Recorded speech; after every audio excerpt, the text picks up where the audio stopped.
Yeah, so my max force is about backwards, about there. So it snaps back like a rubber band for free. Oh, we could see it in the backswing already, yeah. Hey guys, thanks for watching. We're at the Be Better Golf School with Dr. Kwan.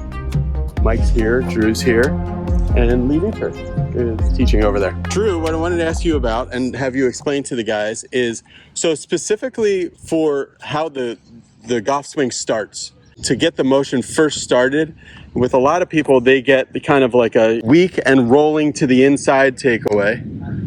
Yeah, like that. So there's a lot of angle being created. For people that start the golf swing off the wrong way, what is the vicious spiral that starts to happen why that turns into a bunch of golf problems? Well, yeah, there's a few. If I get no energy into my swing, so if I just kind of snatch it up and then I kind of put it into a position, I've got no energy. So it's like trying to jump from like a standing position instead of dropping into a jump and putting some energy in the system. Do that first because I love examples. So just try to jump from an already standing position. You can drop your club. Now jump from there. Okay, good. All right, so how many? That was about 3 inches. Now do your biggest jump for fully loaded. Really good.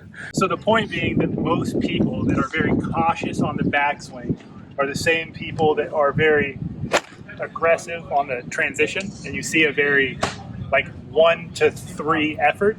Yeah. And because you do that, nothing got loaded in the backswing. So the only thing left to go is the upper body. So like if I'm very careful, I don't have any legs to push from because I never loaded anything. So now I've just got my upper body and I tend to throw, turn, and that's where we get that sort of over the top, open face, slicing sort of. All right, so that's all the reasons it's bad. So, because I think a lot of times people see the inside takeaway and they see too many angles and they try to fix them in a more of a position way, but in more of a kinetics way, how does that work better? Yeah, so like I think what you're saying is like, if I'm saying like width is good and like loading up is good, then I think people start to go, okay, well I'm going to get wide. Yeah. So I'm going to push everything with like muscular effort. And I'm going to reach, but I'm still not like loaded up and tensioned any of the lower body musculature. So it's still like manufactured. It's still not real. Yeah. Compared to if I load and swing things into a position, it's less about each individual position and more about like the journey, I guess. So while there's good positions like club face, club alignments, it's more about how it got from the ball to that position rather than the fact that it's in this position. Okay. For me, I just like, you'll see like when I hit golf balls, I barely ever stay still. My feet are rocking, my club's moving, and then you'll even see me sometimes have like a little step to start my swing, and I throw. There's a lot more pressure moving all over the place, a lot more load than there is positional thought. Like there's almost basically, yeah. So like it's kind of like if I took my stance and went like that, like you'd see my right foot on its last settle is when I start my swing. That's like Henrik's. That's yeah. So Henrik has that look where he forward presses and moves. His legs. He's a little bit more. Yeah. Yeah. But yeah, even a guy like I think Matt Jones basically like waggles into the ball, basically sets his club down, sets, and like never even stays still ever. Yeah. So I think having a little energy. You did really good with that one. Is what helps. So I wanted to talk a little bit now that you talked about that, Drew. Talk about like an appropriate amount of loading and backswing force to downswing force. So try something for me. I want you to make a backswing as if you're going to hit it to the green bucket, which is right there 40 yards, okay? Okay. But then make a downswing as if you're going to hit it to the green flag, which is like 170 yards.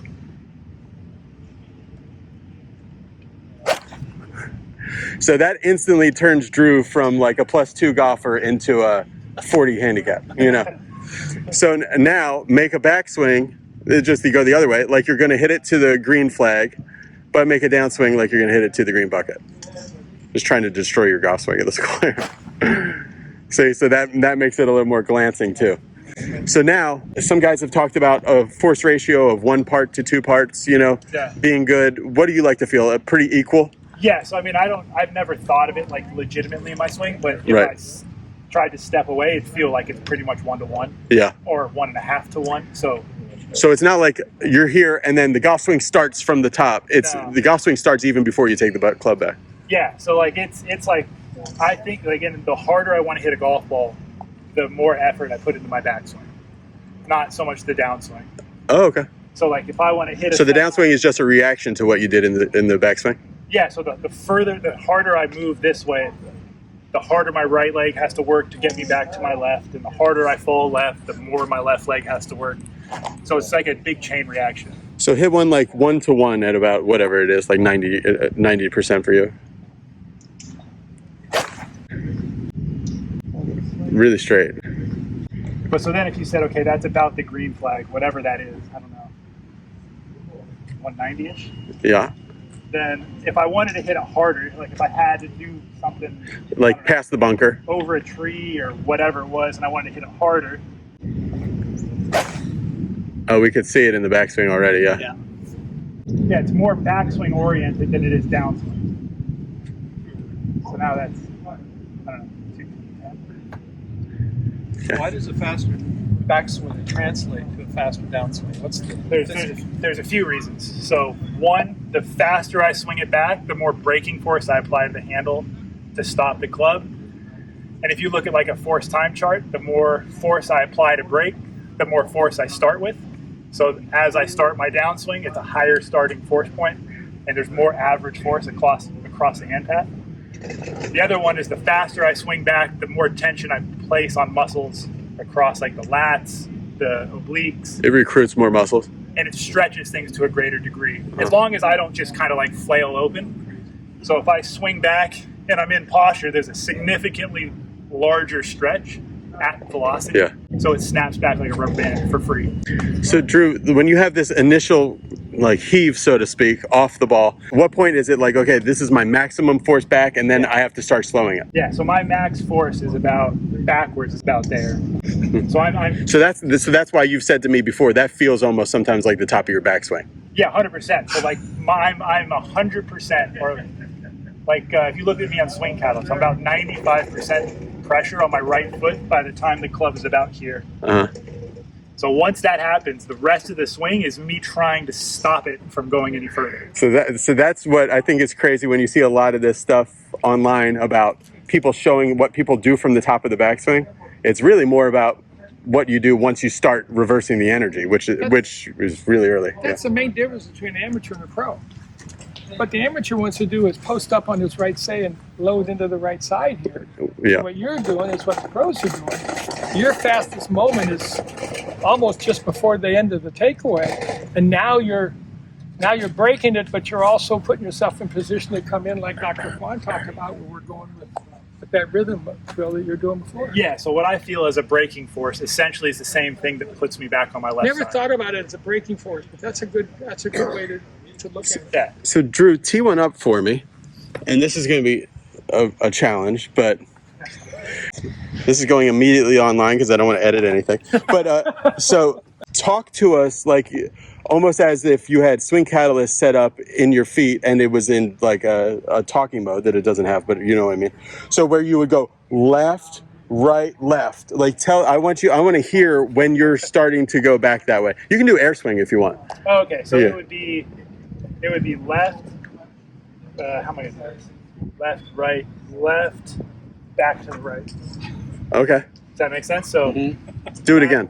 Right. So left and right before the club moves. So I'm going to go load the left, use my momentum right, club goes, I'm left, and I'm pushing back to my right It's side. almost like when we have a club head last takeaway. It's not one piece where you're taking the club off first. It's almost like you. So the confusing part, I think, for most people is when I say that, they think I'm doing this. Yeah, you're not. And I'm not. Like, It's just if the club was really whippy, you'd see it, my hands in like shaft and line, and the club would The force would bow it. Yeah. So I'm not trying to lag my wrists. I'm trying to yank the yank the handle to bend the club. Oh, okay. I like that. All right, so show us one. You don't have to talk through it, but show us world's longest. What is that? Is that a 7? Yeah. All right, so who has good eyes to be able to spot this where it lands? Allison, can you? Try to see where this lands, and this is the title of the video: World's Longest 7-iron, world record attempt.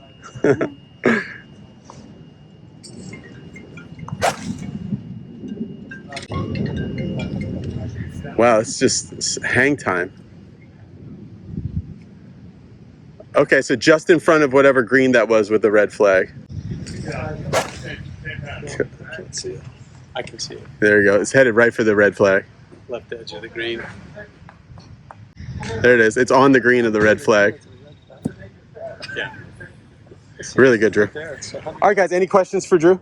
Just like, so it is like a Kyle Brooks kind of thing that you're doing too, a little bit forward, pressed back with on the takeaway. The harder I want to hit it, yeah. So like if you play golf, it's the same pattern, just kind of relaxed. Well, that's a good point, Michael, because so how do people, because sometimes people, they'll see these the videos and they'll really start like moving their body around, like they're trying to get the pressure, but they end up moving the mass too much. So how do you have like counteracting forces that will keep you from drifting and sliding, like kind of swimming? Yeah, it just has to happen sooner and like to a greater magnitude. So if I'm gonna tell you I'm gonna bump my mass right, it has to be met with like a huge force on the trail leg. Oh, okay. I can't just like meander my way over, otherwise You'll slide. never stop. And same thing with the club. You can't just take a big backswing and not have any braking force. You just be sloppy. Right, and so the backswing, depending on how strong or not you are, you can stop it with a pelvis opening back up, so that stretch X factor, if you want to call it that,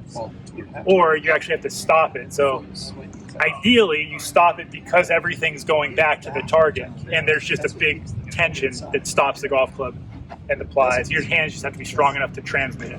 Okay. So this is like where you get into I think I've said it before, like the difference between strong and weak people, ladies and men, juniors and men, is that juniors and ladies can have this huge speed at the pelvis, but they can't transmit it up to the grip. Yeah, there's no transmission. So Yeah. there's the ladies' hip speeds are faster on average on the LPGA tour than they're on the PGA tour, but club head speeds are much faster on the male tour because they can get the energy from the ground to the grip more efficiently. They're stronger. Yeah. All right, guys, round of applause for Drew. He was working hard here. There you go. So, what are we saying if a woman hits it farther than you do? Farther, What are we really saying? there's plenty that hit it farther than me. There's none that hit it farther than Drew.